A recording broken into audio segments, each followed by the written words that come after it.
ये खूबसूरत कहानी आदरणीय लेखिका रीमा शर्मा जी द्वारा लिखी गई है। आपके द्वारा लिखी गई ये अमूल्य रचना हमारे चैनल के माध्यम से लोगों तक पहुंचाने के लिए हम आपके बहुत आभारी हैं। कहानी का ये 7वां भाग देखने से पहले इसके पहले भाग अवश्य देखें। वैदेही जैसे मिलने के बाद बहुत ही खुश थी।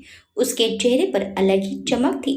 ब्रेक टाइम में कैंटीन में बैठे सभी कॉफी पी रहे थे कि तभी संजय वहां आया और उनके साथ बैठते हुए बोला, क्या बात है वैदेही, आज तो तुम बहुत खुश नजर आ रही हो। ये सुनकर निशा और वैदेही दोनों एक दूसरे को देखने लगी। कौन, मैं? नहीं तो मैं तो ऐसे ही रहती हूँ। ये कहकर वैदेही ने खुद को संभाला। अच्छा ठीक है, तुम कह रही तो मान जाता हूँ, लेकिन तुम्हारे चेहरे की रंगत बता रही है कि कुछ तो बात जरूर है। संजय बोला, क्या तुम भी संजू उसके पीछे पड़ गए? तुम बताओ, तुम यहाँ क्या कर रहे हो?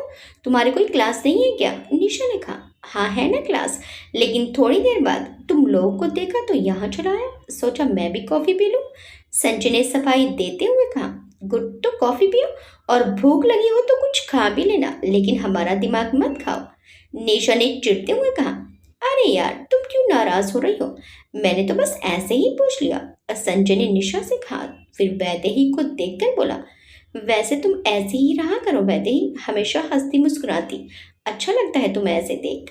वैदेही ये सुनकर हल्के से मुस्कुरा दी। सभी ने कुछ देर बैठकर इधर उधर की बातें की और अपनी कॉफी खत्म की, फिर अपनी अपनी क्लास की ओर चले गए। यार मैं फिर से कह रहा हूँ, बोल दे उसे कि तू उससे प्यार करता है। अवन जाती हुई वैदेही को देखकर बोला, मुझे कोई जल्दी नहीं है, एक दिन जरूर कहूंगा। संजय ने कहा और दोनों दोस्त अपनी क्लास की ओर जाने लगे। आज का पूरा दिन वैदेही का खुशी खुशी बीता। रात को वो अपने कमरे की खिड़की पर खड़ी होकर बाहर देखने लगी, लेकिन आज नीचे कोई नहीं था, न ही जय और न ही उसकी कार। वैदेही उदास हो गई। उसे खिड़की पर उदास खड़ा देखकर निशा बोली, फोन कर ले या फिर वीडियो कॉल या फिर मिलने बुला ले। नहीं कर सकती, वैदेही बोली। क्यों? क्यों नहीं कर सकती? अपने पति को अब फोन भी नहीं कर सकती क्या तू? पता नहीं, मेरी तो कुछ समझ में नहीं आ रहा। फोन करके क्या कहूंगी मैं कि आप आज मेरी खिड़की के नीचे क्यों नहीं आए? वैदेही मुंह बनाकर बोली। ये सुनकर निशा उसे चिढ़ाते हुए बोली, वैसे क्या फिल्मी लाइन मारी है तूने? मेरी खिड़की के नीचे क्यों नहीं आए? अरे वो गाना था ना ऐसे ही कुछ, निशा याद करते हुए बोली। फिर गाना याद आते ही बोली, हाँ, शाम ढले खिड़की तले तुम सीटी बजाना छोड़ दो। निशा, तुम मुझे चिढ़ा रही हो? रुको अभी बताती हूँ तुम्हें। ये बोलकर वैदेही निशा के पीछे दौड़ी। कुछ देर बाद दोनों सहेलियां आखिर में थक कर बेड पर गिर पड़ी और लंबी लंबी सांसें लेने लगी। मेरी बात मान, तू फोन कर ले अपने जय को। निशा ने उसके हाथ में फोन देते हुए कहा। वैदेही ने कहा और फोन लेकर जय का नंबर लास्ट डायल में से ढूंढने लगी। उसने अभी तक जय का नंबर सेव ही नहीं किया था। जय का नंबर देखकर उसके चेहरे पर प्यारी सी मुस्कान आ गई। उसने सबसे पहले जय का नंबर सेव किया, मिस्टर हस्बैंड के नाम से। फिर नाम देखकर खुद ही मुस्कुराने लगी। उसे ऐसे मुस्कुराता देखकर निशा बोली, अब ऐसे ही मुस्कुराती रहेगी या फोन भी करेगी? हाँ करती हूँ, वैदेही बोली और जय का नंबर डायल कर दिया। कुछ देर रिंग जाने के बाद जय ने कॉल रिसीव किया। बोलो, जय ने कहा। आप कहाँ हैं? वैदेही ने कहा, फिर अपने ही किए सवाल पर अपनी जीभ काट ली। मैं घर पर हूँ, और कहाँ? जय बोला, नहीं मेरा मतलब आप इंदौर वाले घर में हैं या यहाँ? मैं यही हूँ दिल्ली में। कोई काम था? वो आप मुझसे मिलने नहीं आए? ये सुनकर जय कुछ देर खामोश रहा, फिर बोला, मैंने कहा था ना कि अगर तुम्हें मुझसे मिलना हो तो फोन कर देना। हाँ तो अभी कर रही हूँ ना, वैदेही एकदम से बोली और चुप हो गई। अभी तुम सो जाओ, कल मिलेंगे। जय शांत भाव से बोला, कल पक्का ना? जय ने कहा, ठीक है बाय। वैदेही ने कहा और जय के कॉल कट करने का वेट करने लगी। जब वैदेही ने कॉल कट नहीं किया तो जय ने पूछा, और कुछ कहना है? जी जी नहीं, वैदेही ने कहा तो जय ने कॉल कट कर दी। कितने बुरे हैं, बस नपे तुले शब्दों में ही बात करते हैं। अरे जरा ज्यादा देर बात कर लेते तो क्या इनकी कंपनी के शेयर्स गिर जाते या बिजनेस में लॉस हो जाएगा? नहीं नहीं, आसमान गिर जाएगा, जमीन फट जाएगी। वैदेही ने फोन देखकर कहा तो निशा उसे ऐसे फोन से बड़बड़ाते हुए देखकर हंसने लगी। अब तुम क्यों हंस रही हो? वैदेही नाराजगी से बोली। यार हंसू नहीं तो क्या करूं? तुम्हारी बातें सुनकर कौन कहेगा कि तुम लोग हस्बैंड वाइफ हो? ऐसा लग रहा था कि तू किसी पेशेंट से उसका हालचाल पूछ रही है। निशा हंसते हुए बोली। तो मैं क्या करूं? अभी हमारा रिश्ता वैसा नहीं है जैसा आम पति पत्नी का होता है। हम तो एक दूसरे को अभी ढंग से जानते भी नहीं है, हम तो दोस्त भी नहीं है। वैदेही बोली। तूने इस रिश्ते को लेकर कुछ सोचा है सीरियसली? निशा पूछते हुए बोली। मतलब? वैदेही असमंजस से बोली। मतलब ये कि इस रिश्ते का भविष्य क्या है? तुम दोनों क्या हमेशा ऐसे ही रहोगे या इससे आगे भी बढ़ोगे, या फिर कुछ और? कुछ और क्या? वैदेही ने पूछा। मतलब यहाँ से आगे तुम दोनों के रास्ते अलग अलग, अगर तुम दोनों में नहीं बनती तो? कैसी बातें कर रही है निशा? ऐसा तो मैं सोच भी नहीं सकती। माना कि ये शादी हमारी मर्जी से नहीं हुई, लेकिन हम हैं तो पति पत्नी ना। अग्नि के गिर्द 7 फेरे लिए हैं। ये गले में मंगलसूत्र और सिंदूर इन्होंने अपने हाथ से पहनाया है। तो जब तक वो खुद नहीं चाहेंगी कि हम ये रिश्ता खत्म करें, तो मैं ये रिश्ता निभाऊंगी। और वैसे भी हमारे देश में 80% शादी अरेंज मैरिज ही होती है और सक्सेसफुल भी रहती है। वैसे ये सब तेरे मुंह से ना बहुत टिपिकल साउंड कर रहा है। निशा बोली। हाँ तो मैं हूँ टिपिकल इंडियन गर्ल, भारतीय नारी। ज्यादा पढ़ लिख लेने से क्या हम अपने संस्कार भूल जाते हैं? नहीं ना। तो मैं अपनी शादी कैसे भूल जाऊं? वैदेही ने गले में पहना अपना मंगलसूत्र मुट्ठी में लेते हुए कहा। और अगर उन्होंने कह दिया कि उनको ये रिश्ता आगे नहीं निभाना तो? निशा ने कहा। तो मैं बिना कोई सवाल किए उनकी जिंदगी से दूर हो जाऊंगी। अब जबरदस्ती तो किसी के साथ थोड़े ही रह सकते हैं। वैसे एक बात पूछूं? निशा बोली। पूछ ही लो। वैदेही ने कहा। अगर तुम दोनों को प्यार हो गया तो? पता नहीं, शायद 7 रेनबो आकाश में हो, सुंदर सुंदर तितलियां उड़ रही हो, चारों तरफ फूल ही फूल खिले हो। कुछ ऐसी वाली ही फीलिंग होगी मुझे, बिल्कुल जैसा फिल्मों में होता है। लेकिन अभी ऐसा कुछ नहीं है। वैदेही कंधे उचकाते हुए बोली। तो फिर ये मिलने की बेकरारी क्यों? निशा ने एक और सवाल दागा। पता नहीं यार, अच्छा लगता है उनसे मिलना, उनसे बातें करना, सब कुछ अच्छा लगता है। वैदेही मुस्कुराते हुए बोली। यार तेरी जगह मैं होती ना तो यूं हॉस्टल में नहीं, उनके साथ उनके घर में रहती। निशा ने कहा। मैं उनसे घर ले जाने के बारे में नहीं कह सकती, क्योंकि हो सकता है उन्हें इंदौर वापस जाना पड़े, तो मैं अकेली कैसी रहूंगी? अरे बे डफर, वो अपना बिजनेस कहीं से भी देख सकते हैं, और तू घर में रहेंगी, जंगल में नहीं, जो तू उनके बिना नहीं रह सकती। निशा ने उसके सिर पर मारते हुए कहा। अच्छा चलो आप सो जाओ, वैदेही ने कहा तो निशा उसे गुड नाइट बोलकर अपने बिस्तर पर लेट गई। वहीं जय हॉस्टल के बाहर रोड की दूसरी साइड अपनी गाड़ी में बैठा वैदेही की खिड़की की ओर ही देख रहा था। वैदेही को पता ना चले इसलिए वो सड़क के दूसरी तरफ खड़ा था। उसने वैदेही को देख लिया था, लेकिन वैदेही उसे नहीं देख पाई। वैदेही का बार बार खिड़की से नीचे देखना जय को गुदगुदा गया। उसे वैदेही की ये बेचैनी सुकून पहुंचा रही थी। अगर तेरी रोमियोगिरी हो गई हो तो घर चले, करण ने कहा। हाँ चलो, जय ने कहा तो करण ने गाड़ी आगे बढ़ा दी। मैं पूछता हूँ कि कब तक चलेगा ऐसे? यार तू अपनी ही पत्नी से यूं चोरों की तरह छिप छिप कर मिलने आता है, उन्हें देखने आता है। इससे तो अच्छा है उन्हें घर ही ले आ। क्यों छोड़ रखा है हॉस्टल में? करण ने कहा। अगर वो आना चाहे तो मैं मना नहीं करूंगा, लेकिन वो अपनी खुशी से घर आए। जय ने सपाट लहजे में कहा। लो, ये भी कोई बात हुई? यार भाभी भी अगर यही सोच रही हूँ कि तू उन्हें खुद हॉस्टल से घर ले जाए। करण ने कहा तो जय उसे देखने लगा। सोच, ऐसा भी तो हो सकता है ना कि भाभी भी इंतजार में हो कि तू उन्हें उस घर में हक से ले जाए। करण ने कहा तो जय खामोशी से बाहर देखने लगा। तेरी खोपड़ी में कुछ नहीं आता, दिमाग में गोबर भरा है तेरे, करण ने गुस्से से कहा और गाड़ी की स्पीड बढ़ा दी। दूसरे दिन वैसे ही जल्दी उठी। आज उसे जैसे मिलने जाना था। आज सैटरडे था और आज इत्तेफाक से उसके कॉलेज की छुट्टी भी थी। उसने सुबह उठकर जल्दी जल्दी अपने सारे काम किए। फिर वो अपने ऊपर ड्रेसेस लगाकर देखने लगी कि वो कैसी लग रही है। काफी देर ऐसे ही देखने के बाद आखिर उसने एक वाइट कलर का चूड़ीदार सूट सेलेक्ट किया। वो सूट पहनकर रेडी हुई। कानों में ऑक्सीडाइज के झुमके, माथे पर सिल्वर कलर की बिंदी, मांग में सिंदूर, आंखों में गहरा काजल, होंठों पर पिंक लिपस्टिक और हाथों में वाइट कलर की भरी हुई चूड़ियां।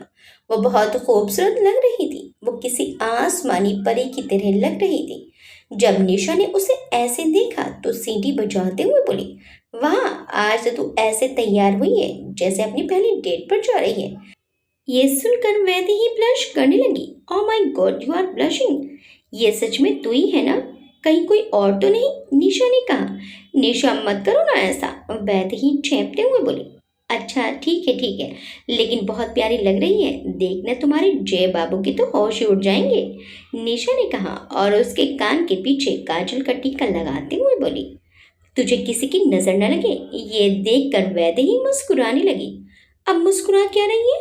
फोन कर तेरे जय को, पूछ तो सही कब आ रहे हैं तुझे लेने, निशा ने कहा। तो वैदेही ने जय को फोन लगा दिया। जय अपने ऑफिस में किसी इंपॉर्टेंट मीटिंग में था।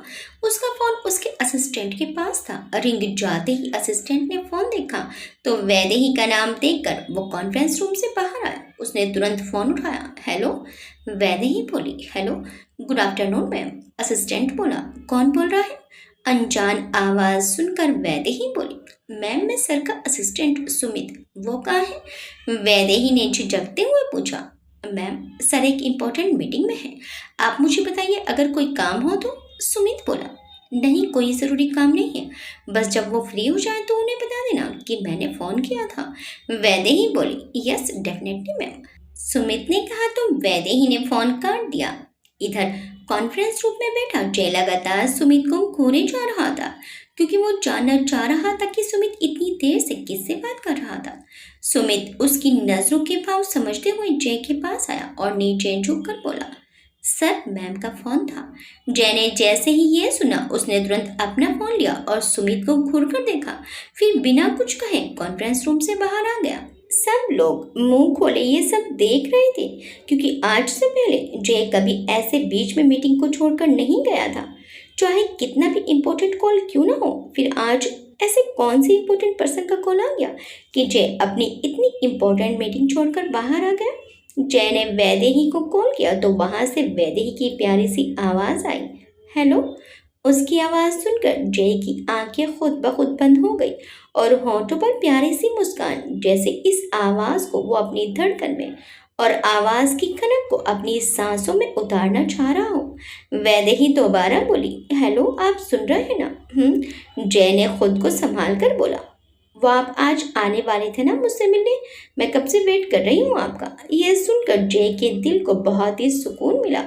क्या क्या कर रही थी तुम? जय ने दोबारा पूछा। मैं आपका कब से इंतजार कर रही हूँ, वैदेही ने जब जय से कहा तो वो कब से उसका इंतजार कर रही थी। ये सुनकर जय की धड़कनें बढ़ गई और मन के तार झनकित हो उठे। उसने खुद को संभाला और बोला, और वो क्यों? आप भूल गए, आज हम मिलने वाले थे ना, आपने ही तो कहा था कल, वैदेही ने कहा। तो जय जल्दी से बोला, नहीं भूला, वो बस मीटिंग में था मैं। तो इसका मतलब आपको आने में अभी टाइम लगेगा? नहीं, हो गई मीटिंग, मैं आ रहा हूँ।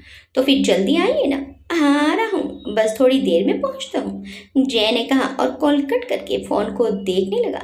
इस समय उसके कॉल से फेस पर हल्के भाव बदलने लगे थे। कोई उसका इतनी बेसब्री से इंतजार कर रहा है, ये ख्याल ही उसे सुकून पहुंचा रहा था। वो बिना किसी को कुछ इन्फॉर्म किए ऑफिस से बाहर आया और गाड़ी में बैठकर वैदेही के हॉस्टल की ओर निकल गया। कुछ ही देर में वो वैदेही के हॉस्टल के गेट पर था। उसने वैदेही को फोन किया, नीचे आ जाओ।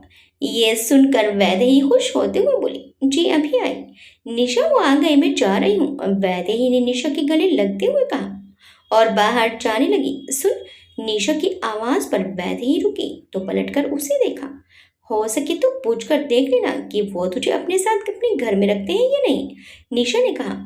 मैं नहीं पूछने वाली, वो मुझसे मिल रहे हैं, मेरे लिए इतना ही बहुत है। क्यों है इतना बहुत? निशा के सवाल पर वैदेही ने उसे एक नज़र देखा। अभी मैं जा रही हूँ और वो मेरा वेट कर रहे हैं, इस बारे में बाद में बात करते हैं, वैदेही ने कहा और वहां से नीचे चली गई। उसके जाते ही निशा ने कहा, तुम मानो या ना मानो वैदेही, लेकिन तुम्हें तुम्हारे मिस्टर हस्बैंड से प्यार हो गया है। बस देखते हैं इसका एहसास तुम्हें कब होगा। वैदेही नीचे आई तो देखा जय की कार गेट पर ही खड़ी थी। वो धीरे धीरे कदम बढ़ाते गेट की ओर जाने लगी। जय की नजरें जब वैदेही पर गई तो वो पलके झपकाना ही भूल गया। व्हाइट कलर के चूड़ीदार सूट में वैदेही संगमरमर में तराशी हुई किसी खूबसूरत मूरत सी लग रही थी। उस पर माथे पर दमकता लाल सिंदूर अपनी अलग ही कहानी कह रहा था। वो सिंदूर अब वैदेही का सिर्फ उसकी होने का एहसास दिला रहा था। वैदेही कभी हवा में उड़ते अपने बालों को अपनी उंगलियों से कान के पीछे करती तो कभी अपने निचले होंठ को दांतों से हल्के से काटती, कुछ सकुचाती, अपनी झिझक मिटाती वो गाड़ी की ओर बढ़ रही थी। जय की नजरें उसके चेहरे से फिसलती उसके होंठों के नीचे काले तिल पर जाकर ठहर गई। जाने क्या कशिश थी उस तिल में कि जय की नजरें खुद ब खुद ही उस पर टिक जाती थी। वैदेही गाड़ी तक पहुंच गई लेकिन अंदर बैठने में वो अब भी झिझक रही थी।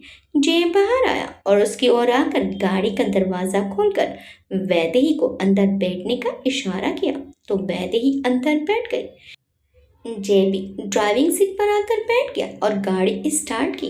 काफी देर तक दोनों ही चुप रहे, कोई किसी से बात नहीं कर रहा था। जय बस सड़क की ओर देखकर ड्राइव किए जा रहा था, ये सोचकर कि वैदेही कुछ बोले और वैदेही भी यही सोच रही थी कि जय कुछ बोले। इस वजह से दोनों खामोश थे। जय ने वैदेही को देखा जो जाने कब से उसे ही देख रही थी।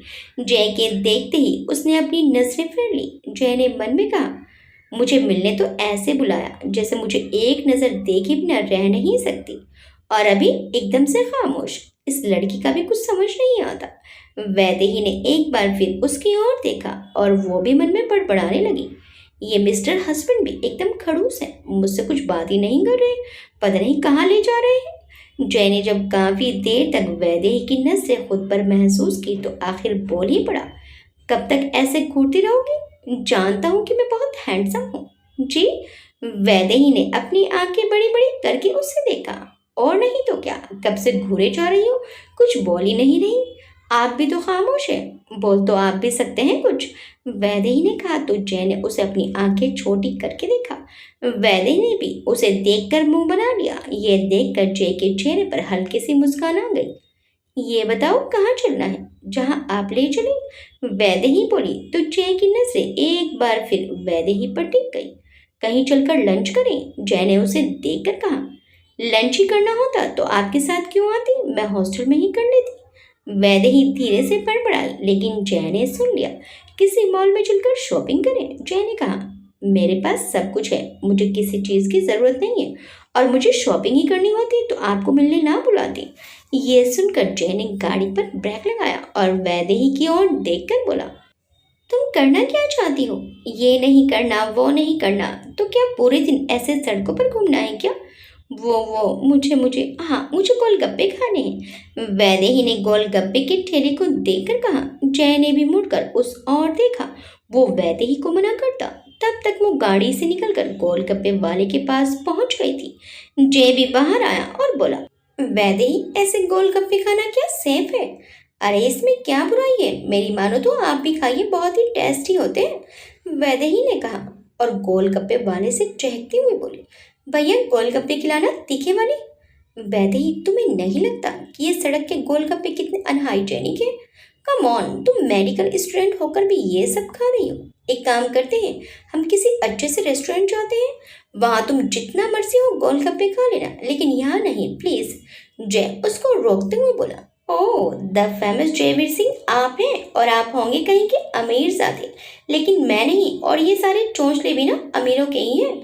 मुझे तो यहीं के गोलगप्पे खाने हैं। अच्छा, वैसे मैं तुम्हें याद दिला दूं कि तुम भी उन्हीं अमीरजादों में आती हो, तुम कहीं फुटपाथ के किनारे से नहीं आई हो, और ये सड़क वाले गोलगप्पे खाने के लिए भी मैं तुम्हारे लिए ही रोक रहा हूँ, वरना जयवीर सिंह इतना कमज़ोर नहीं कि गोलगप्पे खाकर उसकी तबीयत बिगड़े। जय भी एटीट्यूड में बोला, अच्छा तो फिर हो जाए गोलगप्पे कंपटीशन, देखते हैं कौन जीतता है। वैदेही उछलते हुए बोली, ठीक है तो फिर देखते हैं। जय भी बोला और दोनों ने गोलगप्पे वाले से गोलगप्पे खिलाने को कहा। 1 2 एंड 3 वैदेही बोली और गोलगप्पे खाने स्टार्ट कर दिए। दोनों ने लगभग 20 से 30 गोलगप्पे खा लिए, लेकिन कोई रुकने का नाम ही नहीं ले रहा था। खाते खाते खाते वैदेही की आंखों से और नाक से पानी बहने लगा। उसका पूरा चेहरा लाल हो गया। उसकी हालत देखकर जय ने आखिर गोलगप्पा खाना रोक दिया और बोला, मैं हार गया, अब नहीं खा सकता। वैदेही खुश होते हुए बोली, देखा, मैंने कहा था ना कि मैं ही जीतूंगी और आप हार जाएंगे। मैंने अपनी हार मान ली। जय ने वैदेही को देखकर हल्की मुस्कान के साथ कहा। जय ने गोलगप्पे वाले को पैसे दिए और दोनों गाड़ी में आकर बैठ गए। जय ने वैदेही का चेहरा देखकर अपनी जेब से रुमाल निकाला और वैदेही के चेहरे को पोंछने लगा। वैदेही बहुत प्यार से उसे देख रही थी। अब कहाँ चलना है? जय ने उससे दूर होकर पूछा। कहीं नहीं, बस ऐसे ही आपके साथ रहना है, वैदेही एकदम से बोली तो जय उसे हैरानी से देखने लगा। वैदेही ने नजरें चुराते हुए कहा, कोई गाना लगाऊं? मैं कोई गाना ही लगा देती हूँ। यह बोलकर उसने म्यूजिक सिस्टम ऑन किया। सुना है तेरे दिल पे मेरा कहीं ना कहीं नाम लिखा है, देखो ना मेरी आंखों में तुम, छुपा है मेरा ख्वाब छुपा है। गाने की हर एक लाइन के साथ वैदेही की नजरें जय पर ही होती। जय को भी इसका एहसास था, लेकिन उसने बिना ध्यान दिए बस अपनी ड्राइविंग पर ही ध्यान दिया। वैदेही इस समय जय के लिए क्या महसूस कर रही है, इसका एहसास उसे नहीं था या वो जानना नहीं चाह रही थी। जय बस खामोशी से गाड़ी ड्राइव कर रहा था। जब वैदेही से रहा नहीं गया तो आखिर पूछा, आज आप ड्राइवर को नहीं लाए? क्यों, तुम्हें मेरे साथ डर लग रहा है? नहीं, बोर हो रहा है। आप ऐसे रोबोट की तरह बस ड्राइव किए जा रहे हैं, कुछ बोल ही नहीं रहे। वैदेही धीरे से बुदबुदाई। क्या क्या कहा? कुछ नहीं, आप ड्राइव कीजिए। वैदेही, कहाँ जाना है, कुछ तो कहो, ऐसे कब तक ड्राइव करूंगा? देखो, हम शहर से बहुत दूर आ गए हैं और तुम्हें वापस हॉस्टल लौटने में देर हो जाएगी। हॉस्टल जाना भी कौन चाहता है? वैदेही ने फिर से धीरे से कहा। ये तुम आहिस्ता आहिस्ता क्या बुदबुदा रही हो, जरा जोर से बोलो। जय झुंझलाते हुए बोला, कुछ नहीं, बस यही कहना चाहती हूँ कि आप ना एक नंबर के। वैदेही बोलते बोलते रुक गई। जय ने फिर से गाड़ी साइड में रोकी और वैदेही की बाह पकड़कर उसको खुद की तरफ एकदम से खींचकर बोला, क्या क्या हूँ मैं, बोलो। जय की नजदीकी से वैदेही की सांस अटक गई। वो हकलाते हुए बोली, वो आप बहुत हैंडसम हो और बहुत अच्छे हो। सच में यही कहना चाहती थी? जय ने उसकी आंखों में झांक कर पूछा तो वैदेही भी उसकी भूरी आंखों में देखकर खो गई। बोलो, क्या यही कहना चाह रही थी? जय ने दोबारा पूछा तो उसने हाँ में फिर ना में गर्दन हिला दी। तो फिर आप ना ऐसे मत देखा करो मुझे, मैं ना खो जाती हूँ, वैदेही ने कहा और अपनी आंखें बंद कर ली। क्या? जय ना समझे से बोला तो वैदेही ने अपनी आंखें खोली और बिना डरे उसकी आंखों में देखने लगी। आप एक तो ऐसे घूरते हो कि डर लग जाता है, दूसरा मेरी आंखों में ऐसे झांक कर देखते हो तो मेरी सांस सूख जाती है। आप सच में एकदम नीम चढ़े करेले की तरह हो, खड़ूस अकड़ू सड़ू और इतने बोर कि आपके साथ क्या करे बंदा, ये सोचने को मजबूर हो जाता है। अब मैं कब से आपके साथ हूँ, लेकिन मजा ले, आपने जो मुझसे कोई बात की हो सिर्फ 4 शब्द के अलावा, वो तो ये गाने चल रहे हैं, वरना ये सफर काटना मुश्किल हो जाता। कब से रोबोट की तरह बस गाड़ी चलाए जा रहे हैं और मुझे घूर रहे हैं। आपको पता है आपसे मिलने के लिए मैं कितनी एक्साइटेड थी। सोचा था आपके साथ क्वालिटी टाइम स्पेंड करूंगी, कुछ अपनी कहूंगी, कुछ आपकी सुनूंगी, लेकिन नहीं, आप तो कुछ बोलते ही नहीं। ये आपका हमेशा एटीट्यूड में रहना जरूरी है क्या? माना कि आप बहुत हैंडसम हो, लेकिन मैं भी कुछ कम नहीं हूँ। पूरे 2 घंटे सोचने के बाद ये ड्रेस पहनकर आई, ये सोच कर कि आपको पसंद आएगी। पसंद आना तो दूर, आपने एक बार भी नजर भर के देखा भी नहीं मुझे। मैं आपको अच्छी नहीं लगती ना, आपको मैं पसंद नहीं। बोलते बोलते वैदेही की आवाज भारी हो गई और उसका गला रुक गया और आंखों में नमी आ गई। जय सिर्फ हैरानी से वैदेही को देखे जा रहा था। शादी के बाद पहली बार वैदेही इतना ज्यादा बोली थी, वरना तो जय को लगता था कि शायद वैदेही को ज्यादा बोलना पसंद ही नहीं, वो बोलती ही कम है। वैदेही अपनी ही धुन में लगातार बोले जा रही थी और जय हैरानी से सुन रहा था। वैदेही जब शांत हुई तो उसकी आंखों से आंसू बहने लगे। जय ने जब उसकी आंखों में आंसू देखे तो उसे अच्छा नहीं लगा। उसने उसकी कलाई पकड़कर खींचकर अपने सीने से लगा लिया। वैदेही उसके सीने से लगते ही जोर से फपक पड़ी। जो आहिस्ता आहिस्ता उसके बालों को सहलाते हुए उसे शांत कर रहा था। चुप हो जाओ वैदेही। देखो ऐसे रोना बंद करो, नहीं होना मुझे चुप। मैं और जोर से रोऊंगी। क्या कर लेंगे आप? वैदेही सिसकते हुए बोली। मैं क्या करूँगा? कुछ नहीं, बस तुम ये रोना बंद करो। अब क्या मेरे रोने पर भी पाबंदी है? ये बोल वैदेही जोर जोर से रोने लगी। अच्छा अच्छा ठीक है, रोना चाहती हो तो रो लो, बस एक बार मेरी बात सुन लो। जय बोला। नहीं सुननी मुझे आपकी कोई बात। वैदेही सुबकते हुए बोली। तो जय ने उसकी ठोड़ी पर अपनी हथेली रखी और अपनी उंगली से उसके चेहरे को ऊपर किया तो देखा वैदेही का पूरा चेहरा आंसुओं से भीगा था। आंखों का काजल बहकर फैल गया था। वैदेही मेरी तरफ देखो, जय ने कहा तो वैदेही ने बिना उसकी ओर देखे नाम में गर्दन हिला दी। ये देखकर जय के चेहरे पर ना चाहते हुए भी मुस्कान आ गई। बस एक बार मेरी तरफ देख लो, बस एक बार प्लीज वैदेही, जय ने कहा तो वैदेही ने नजरें उठाकर जय को देखा। उसकी आंखों में देखते ही वैदेही खो गई और जय वैदेही की भूरी आंखों में, दोनों एक टक एक दूसरे में खोए रहे। वैदेही सुबकते हुए जय की आंखों में देख रही थी।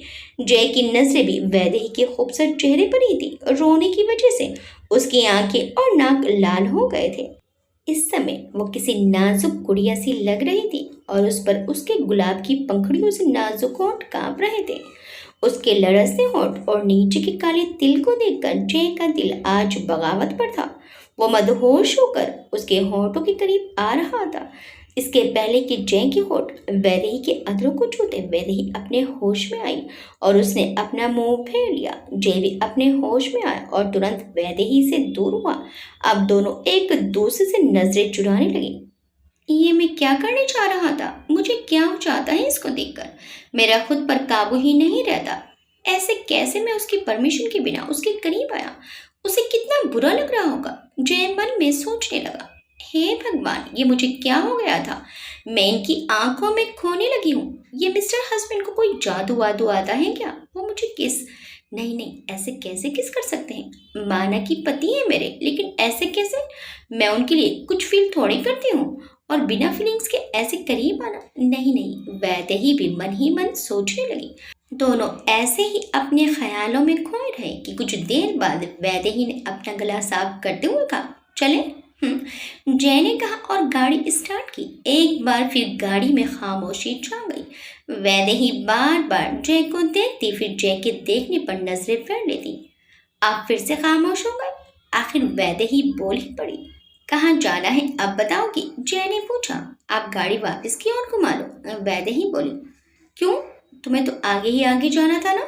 हाँ, लेकिन आपने ही कहा ना कि हम बहुत दूर आ गए हैं, तो आप यू टर्न ले लो, वैदेही ने कहा तो जय ने थोड़ा आगे जाकर गाड़ी घुमा ली। वैसे तुम इतना बोल लेती हो, मुझे ये नहीं पता था। जय वैदेही की ओर देखकर बोला। मतलब ये कि तुमने पहली बार इतना बोला है, वो भी एक साथ। मैं तो हैरान ही हो गया कि तुम बोल भी लेती हो। आप मजाक उड़ा रहे हैं मेरा? नहीं, बिल्कुल नहीं। मैं तो खुश हूँ कि तुमने अपनी मन की बात बोली और साथ ही पहली बार किसी ने मुझे डांटा है। वो सॉरी उसके लिए। सॉरी क्यों? हर पत्नी अपने पति को डांटती है, तो तुमने भी डांट दिया तो क्या हो गया? जय ने वैदेही की ओर हल्का सा सिर झुकाकर शरारत से बोला तो वैदेही मुस्कुराने लगी। वो दोनों कुछ दूर ही चले थे कि अचानक से गाड़ी झटके ते रुक गई। इसे क्या हुआ? जय ने स्टीयरिंग पर हाथ मारकर बोला। उतर कर देंगे तो पता चलेगा ना, वैदेही बोली। राइट, तुम बैठो, अभी देखता हूँ, जय ने कहा और गाड़ी से बाहर आया। उसने बोनेट खोला और कुछ चेक करने लगा। वैदेही भी बाहर आई। कुछ पता चला? वैदेही ने पूछा। तुम बाहर क्यों आई? गाड़ी के अंदर जाओ, इस तरह सुनसान रास्ते पर तुम्हारा ऐसे बाहर रहना सेफ नहीं है।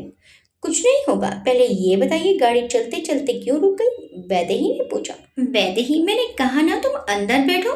अरे आप है ना मेरे साथ, फिर किस बात का डर? मैं आपके साथ सेफ फील करती हूँ, वैदेही बोली। तो जय एक बार फिर चुप हो गया। क्या सच में वैदेही को मुझ पर इतना विश्वास है, या उसने ये सिर्फ बोलने के लिए बोल दिया? जय मन में सोचने लगा। क्या हुआ, आप कहाँ खो गए? वैदेही उसके सामने आई और उसकी आंखों में देखते हुए बोली। कहीं नहीं, जय संभलते हुए बोला। तो फिर बताइए क्या हुआ? पता नहीं, तो अब क्या करें? अब हम घर कैसे जाएंगे? वैदेही कंधे उचकाकर बोली। मैं फोन करके दूसरी गाड़ी मंगवा लेता हूँ, जय ने कहा और सुमित को फोन किया। सुमित ऑफिस में बैठा जय को ही कांटेक्ट करने की कोशिश कर रहा था। उसके फोन पर जब जय का नंबर फ्लैश हुआ तो वो तुरंत फोन रिसीव करते हुए बोला। सर आप कहाँ हो? मैं कब से आपका फ़ोन ट्राई कर रहा था, लेकिन आउट ऑफ नेटवर्क था आपका फ़ोन। आप ऐसी कौन सी जगह चले गए सर? और आप अकेले ही बिना किसी को कुछ बताए ऐसे कैसे जा सकते हैं? सुमित ने सवालों की झड़ी लगा दी। सुमित सुमित अब मैं बोलूं? जय ने कहा। सॉरी सर, बोलिए ना सर। सुमित थोड़ा डरते हुए बोला। मेरी गाड़ी खराब हो गई है तो प्लीज यहाँ एक गाड़ी भेज दो जल्दी। सर आप कहाँ हैं? आप लोकेशन सेंड कीजिए, गाड़ी आ जाएगी। सुमित मैं ड्राइव करते हुए थोड़ा दूर आ गया हूँ, शहर से बाहर जो जंगल वाला रास्ता है ना वहीं पर हूँ। तुम जल्दी से गाड़ी भेजो। सर आप वहाँ क्यों गए? आपको पता है ना वो जगह कितनी डेंजरस है। आप अकेले ही चले गए, आप कितने लापरवाह हो सर। सुमित परेशान होते हुए बोला। सुमित तुम मुझे लेक्चर देना बंद करो, और तुम्हें मुझसे बहस करने की इजाजत नहीं दी है मैंने। चुपचाप गाड़ी भिजवाओ फौरन, जय ने थोड़ी सख्त आवाज में कहा। सॉरी सर, मैं अभी गाड़ी भिजवाता हूँ, सुमित ने कहा तो जय ने बिना कुछ कहे फोन कट कर दिया। वैदेही उसे ही देख रही थी। वो उसे देखते हुए बोली, आप इतना गुस्सा क्यों करते हैं? नहीं, मैं बिना वजह गुस्सा नहीं करता, जय सपाट लहजे में बोला। अच्छा तो अभी आप क्या कर रहे थे? वैदेही ने भौहें उचकाकर पूछा। वो वो तो मैं सुमित से बात कर रहा था। वो मुझे नसीहतें दे रहा था और मैं फालतू में किसी की एडवाइस नहीं लेता, जय सीधे सीधे बोला। वो आपके असिस्टेंट है, चिंता होगी उनको आपकी। वैदेही समझाते हुए बोली। जानता हूँ उसे मेरी चिंता है, और सुमित मेरा बहुत ही वफादार और ट्रस्टवर्थी एम्प्लॉय है, लेकिन अगर उसे ये बात पता चल गई ना तो वो मेरे सिर पर बैठ जाएगा, फिर भाव पड़ जाएंगे उसके, और ये मैं बिल्कुल नहीं चाहता। जय अपने ही एटीट्यूड में बोला। बहुत ही चालू हैं आप, वैदेही बोली तो जय उसे आंखें छोटी करके देखने लगा। वैदेही सकपका गई और तुरंत बात बदलते हुए बोली। गाड़ी कब आएगी? आ जाएगी, लेकिन थोड़ा टाइम लगेगा क्योंकि हम बहुत दूर आ गए हैं। लेकिन तब तक क्या करें? वो अपनी बड़ी बड़ी आंखें चमकाते हुए बोली। तब तक बातें करते हैं, चलो गाड़ी में बैठते हैं, जय बोला, और गाड़ी का डोर ओपन कर वैदेही को देखने लगा। वैदेही गाड़ी का डोर बंद करते हुए बोली। नहीं, मुझे नहीं बैठना, मुझे बाहर ही अच्छा लग रहा है। वैदेही कहा ना कि जानती हूँ ये जगह डेंजरस है, लेकिन मैंने भी तो कहा ना आपसे कि आप हो ना मेरे साथ, तो मुझे डरने की क्या जरूरत है? वैदेही मुंह बनाकर बोली तो जय कुछ बोल ही नहीं सका। वैदेही अब वहीं आस पास घूमने लगी और जय अपने हाथ की घड़ी बांधे उसे ही देखे जा रहा था। जय के समझाने के बाद भी वैदेही नहीं मानी और गाड़ी के बाहर ही आस पास की जगह देखने लगी। शाम होने को थी और गाड़ियों की आवाजाही भी कम हो गई थी।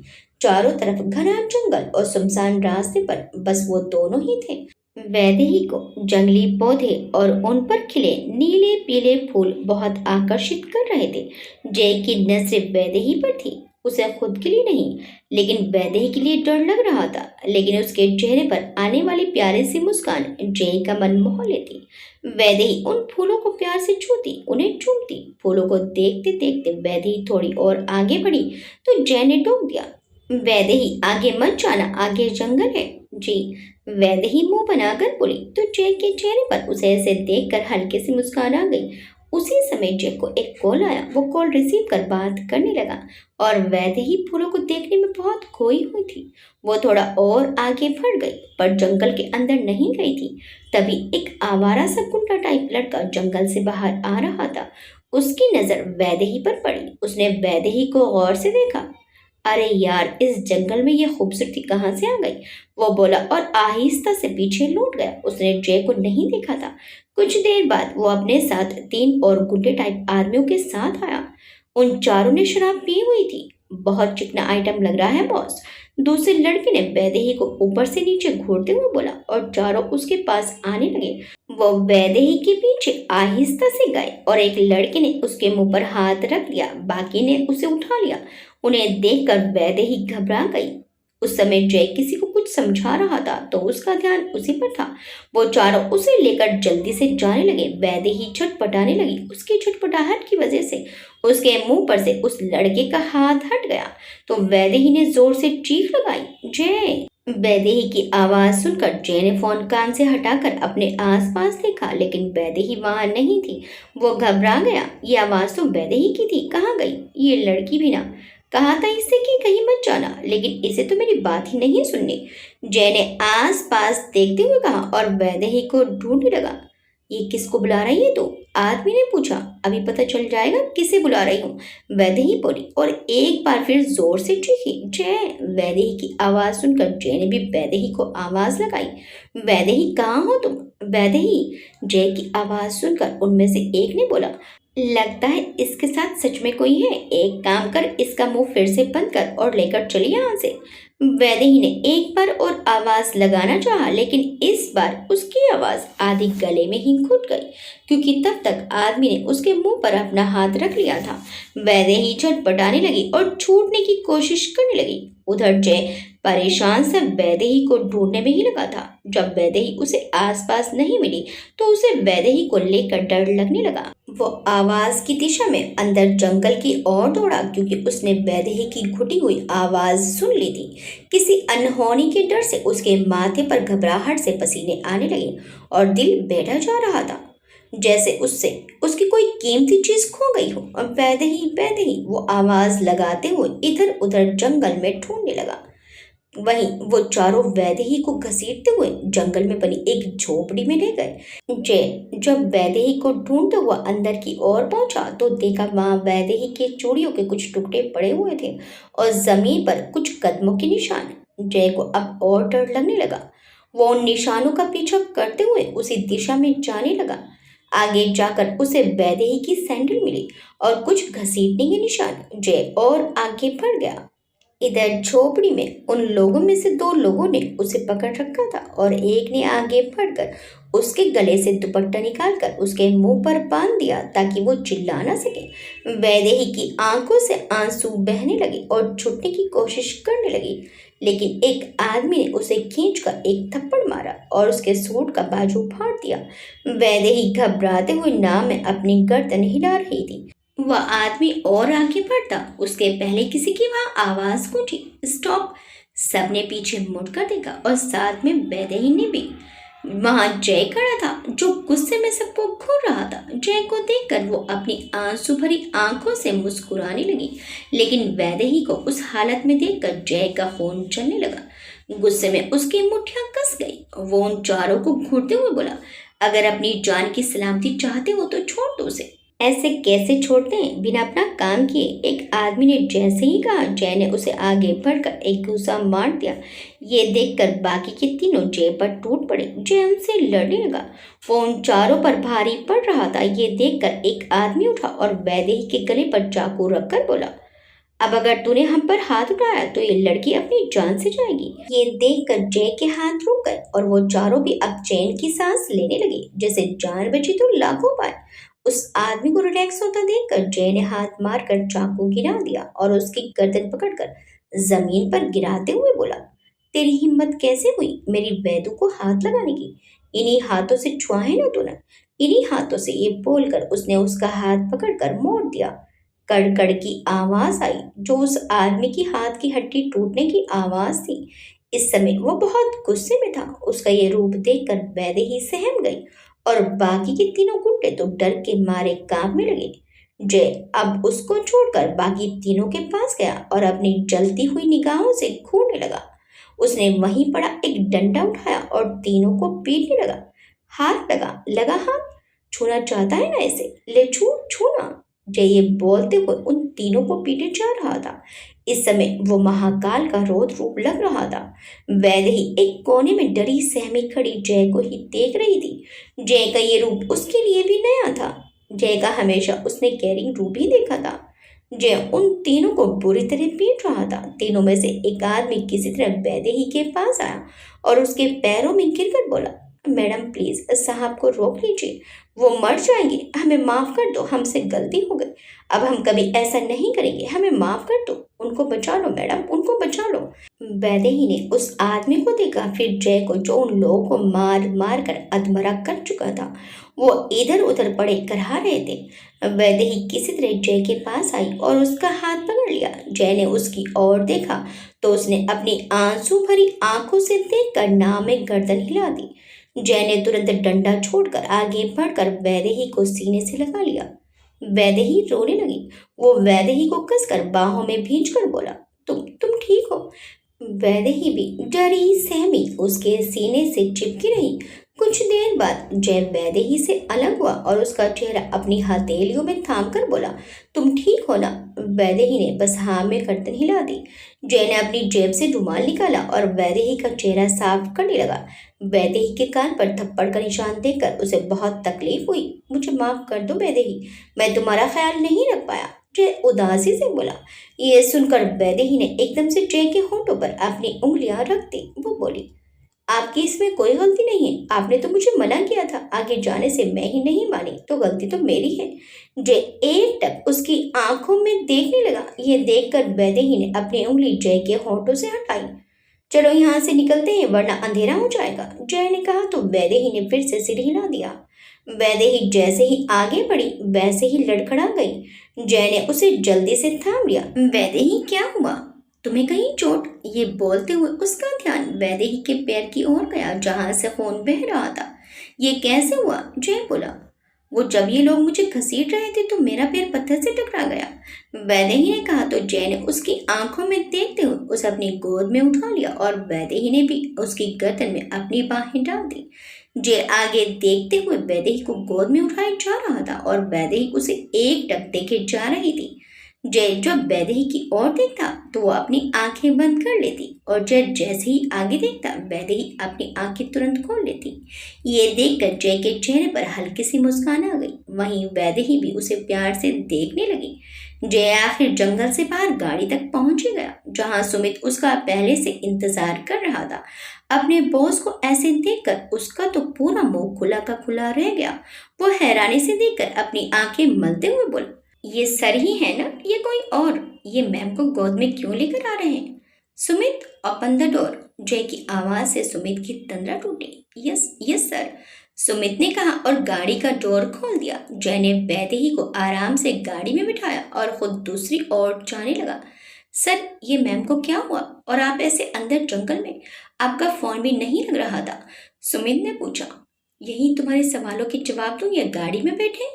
जय ने उसे घूरते हुए कहा और गाड़ी में बैठ गया। सुमित भी ड्राइवर सीट के बगल वाली सीट पर बैठ गया। उसने ड्राइवर से गाड़ी चलाने को कहा। सुमित, मेरे लिए नया फोन और नए सिम का इंतजाम करो, मेरा फोन जंगल में कहीं गिर गया। जय बोला, जी सर, घर पहुंचते ही आपको नया फोन और सिम मिल जाएगा। और डॉक्टर को भी फोन करके घर बुला लो। जी सर, हो जाएगा, सुमित ने कहा और अपने फोन से किसी को कॉल करने लगा। वैदेही कब से जय को खुद के लिए परेशान होता देख रही थी। जय ने उसकी ओर देखकर आंखों के इशारे से पूछा, क्या है? तो वैदेही ने ना में सिर हिला दिया। जय ने प्यार से उसका सिर सहलाया और उसको अपनी बाहों के घेरे में ले लिया। वैदेही ने भी उसके सीने से लगकर अपनी आंखें बंद कर ली। उसको ऐसे बहुत सुकून मिल रहा था। जय प्यार से उसके बालों में उंगलियां चलाने लगा और उसने उसके सिर को हल्के से चूमा। आगे बैठे सुमित ने रियर व्यू मिरर में से जब अपने खड़ूस बॉस को अपनी पत्नी पर ऐसे प्यार बरसाते देखा तो उसे बहुत आश्चर्य हुआ, क्योंकि उसके लिए तो उसका बॉस मिस्टर हार्ड स्टोन है, पत्थर सा सख्त, जिसके पास दिल ही नहीं है। जय की नजर भी जब मिरर पर गई तो वो सुमित को घूरने लगा, जिसे देखकर सुमित ने डर के मारे नजरें फेर ली। कुछ ही देर में वो लोग घर पहुंचे। जय ने वैदेही को हल्के से आवाज लगाई लेकिन वैदेही नहीं जागी। ये देखकर जय ने उसके चेहरे को छुआ जो काफी गर्म था। लगता है चोट और दर्द की वजह से इसे बुखार हो गया, शायद इसीलिए बेहोश भी हो गई, जय ने खुद से ही कहा और बाहर आकर फिर से वैदेही को गोद में उठा लिया। डॉक्टर पहले से ही उनका वेट कर रहे थे। जय वैदेही को गोद में उठाए सीधा अपने कमरे में गया। सभी नौकर हैरानी से जय को देख रहे थे। एक पुराने नौकर ने आकर सुमित से कहा, ये साहब किसे गोद में लेकर आए हैं? और कौन हो सकता है? ये हमारे साहब की पत्नी है। क्या आप सच कह रहे हैं? नौकर खुश होते हुए बोला। हाँ, आपको क्या लगता है कि साहब और किसी को ऐसे अपने कमरे में लेकर जाएंगे? सुमित ने कहा। हाँ, कह तो तुम सही रहे हो, लेकिन मालकिन जब इसी शहर में है तो साहब के साथ क्यों नहीं रहती? और इन्हें हुआ क्या है? वो तो इसलिए कि मैडम पढ़ती है यहाँ कॉलेज में और मैडम को चोट लग गई है पैर में, सुमित ने कहा तो नौकर ने फिक्र में अपना सिर हिला दिया। इधर कमरे में डॉक्टर ने वैदेही को चेक किया और इंजेक्शन देकर दवाई दे दी। घबराने की बात नहीं है मिस्टर जयवीर, सुबह तक इनको होश आ जाएगा। इंजेक्शन दे दिया है तो बुखार भी उतर जाएगा, डॉक्टर ने जैसे कहा और वो कमरे से बाहर चले गए। सुमित उन्हें बाहर तक छोड़ आया। सुमित, जय ने ऊपर से आवाज लगाई। Yes sir. सुमित दौड़ते हुए ऊपर आया। फोन ये लीजिए सर। सुमित ने एक फोन जय की ओर बढ़ाकर कहा, सारे कॉन्टैक्ट्स नंबर हैं इसमें। जी सर। ओके, अब तुम जाओ और कल की मेरी सारी मीटिंग्स कैंसिल कर दो। जी सर, सुमित ने कहा और वहां से चला गया। जय फिर से कमरे में आया और वैदेही का हाथ पकड़कर वहीं बैठ गया। उसकी नजर वैदेही के फटे कपड़ों पर गई तो उसने नजरें फेर ली और उसे ब्लैंकेट से कवर कर दिया। वो वैदेही के चेहरे को एकटक देखने लगा। उसी समय फोन के रिंग की आवाज आई। जय ने इधर उधर नजरें घुमाई तो देखा आवाज वैदेही के पर्स से आ रही थी। उसने वैदेही का पर्स खोल कर देखा तो ये आवाज वैदेही के मोबाइल के रिंग की थी। उसने स्क्रीन पर फ्लैश हो रहे नाम को देखा जिस पर संजू लिखा आ रहा था। ये देखकर जय की त्योरियां चढ़ गई। ये क्यों फोन कर रहा है? जय ने खुद से ही कहा। तब तक पूरी रिंग जाकर कॉल कट हो गया था। जय ने फोन पास ही टेबल पर जैसे ही रखा उसी समय कुछ मैसेज पॉपअप हुए। जय ने स्क्रॉल कर मैसेज देखे तो वो संजू के ही थे। हाय, कहाँ हो तुम? मेरा कॉल क्यों नहीं रिसीव कर रही? तुम ठीक तो हो ना? जय आंखें छोटी करके मैसेज पढ़ने लगा। उसे बहुत जलन हो रही थी। ये बड़े मैसेज कर रहा है। आज तक मैंने तो कोई मैसेज नहीं किया वैदू को, और इसे देखो, इसे मेरी पत्नी की बड़ी फिक्र है। लगता है इसे बताना ही पड़ेगा कि वैदू है कौन। जय ने कहा और फोन में कुछ करके फोन अनलॉक कर दिया। जय ने संजय को रिप्लाई किया, मैं बिल्कुल ठीक हूँ। मेरा तुमसे बात करने का अभी मूड नहीं है। क्यों, क्या हुआ? मूड खराब है? उधर से संजय का रिप्लाई आया। अब तो जय को और भी गुस्सा आने लगा। संजय पर उसने टाइप किया, तुमसे मतलब, एंड डोंट डिस्टर्ब मी। उसके बाद उसने संजय को ब्लॉक कर दिया और उसका नंबर भी ब्लैक लिस्ट में डाल दिया। अब करें फोन मेरी बेदू को, बड़ा ही चिपकू है। जय ने कहा, फिर खुद से ही बोला, आई एम जेलस। नहीं, मुझे क्यों जलन होगी? अपने सवाल का उसने खुद ही जवाब दे दिया। वैदेही का फोन एक बार फिर रिंग हुआ। इस बार फोन पर निशा का नाम फ्लैश हो रहा था। ये तो वैदू की रूममेट है। अब इसे क्या कहूँ, कॉल रिसीव करूं या ना करूं? इन्हीं सवालों का जवाब ढूंढ ही रहा था कि फिर से मैसेज टोन बजी। मैसेज निशा का था। वैदेही कहाँ है? हॉस्टल कब वापस आ रही है? मैसेज पढ़ते ही जय रिप्लाई देने के बारे में सोच ही रहा था कि निशा का दोबारा कॉल आया। इस बार जय ने कॉल रिसीव कर लिया। कॉल रिसीव होते ही निशा शुरू हो गई। कहाँ है यार? देर हो जाए उससे पहले तू आ जा, या फिर अगर तेरे मिस्टर हस्बैंड का तुझे छोड़ने का इरादा नहीं है तो उनके पास ही रुक जा। वार्डन से मैं बात कर लूंगी। निशा ने चिढ़ाते हुए कहा। ठीक है, वार्डन से कह दो कि वैदेही आज नहीं आएगी। जय की सधी हुई आवाज आई। जी जी, आप कौन? निशा हकलाते हुए बोली। मैं जय। जय ने सपाट लहजे में कहा। Oh, mister Jaiveer Singh. So sorry mister Singh. It's okay, Jai ने छोटा सा जवाब दिया। वैदेही कहाँ है? निशा बोली। वो आराम कर रही है, बाकी आप सुबह उससे बात कर लेना। जय ने कहा और फोन डिस्कनेक्ट कर दिया। और यहाँ निशा फोन को घूरती रह गई। कॉल डिस्कनेक्ट करने के बाद जय ने वैदेही की कॉन्टैक्ट लिस्ट चेक की। उसमें अपना नंबर मिस्टर हस्बैंड के नाम से सेव देखकर उसके चेहरे पर मुस्कान खिल गई। वो नाम दोहराते हुए बोला, मिस्टर हस्बैंड। वो फिर से मुस्कुरा दिया। जय ने वैदेही के माथे को छुआ। बुखार कुछ कम था। अब वो उठा, अलमारी से अपने कपड़े लिए और चेंज कर फिर से वैदेही के पास बैठ गया। क्या है तुम्हारे मन में वैदेही? क्या तुम सच में मेरे लिए कुछ फील करने लगी हो, या सिर्फ हमारी शादी की वजह से तुम ऐसे बिहेव करने लगी हो, या फिर तुम्हारे मन में उस दिन की गलतफहमी को लेकर कोई गिल्ट है? कुछ समझ नहीं आ रहा। जय ने वैदेही को देखकर कहा, उस दिन तुम्हारा मुझे गलत समझना, फिर वो क्या था? जय ने यही सब सोचते हुए एक बार फिर वैदेही का फोन उठा लिया। गैलरी में वैदेही की कुछ पिक सेव थी, जिनमें से कुछ में तो उसने अजब गजब शक्लें बनाई हुई हैं, तो कुछ में बहुत खूबसूरत लग रही है। एक दो पिक्स उसने अपने मोबाइल पर सेंड की और उसका फोन टेबल पर रख दिया। चेयर पर बैठे बैठे ही उसे नींद लग गई। देर रात जब वैदेही की नींद खुली तो खुद को एक अनजान कमरे में देखकर वो चौंक कर उठ गई और चारों ओर नजरें घुमाकर देखने लगी। लेकिन जब सामने चेयर पर सोते जय को देखा तो उसकी जान में जान आई। इसका मतलब ये मुझे घर ले आए हैं, वैदेही खुद से ही बोली। वो बेड के किनारे बैठकर अपने गाल पर हाथ रखकर जय को देखने लगी। इस समय उसने ब्लैक टी शर्ट और ब्लैक लोअर पहना हुआ था।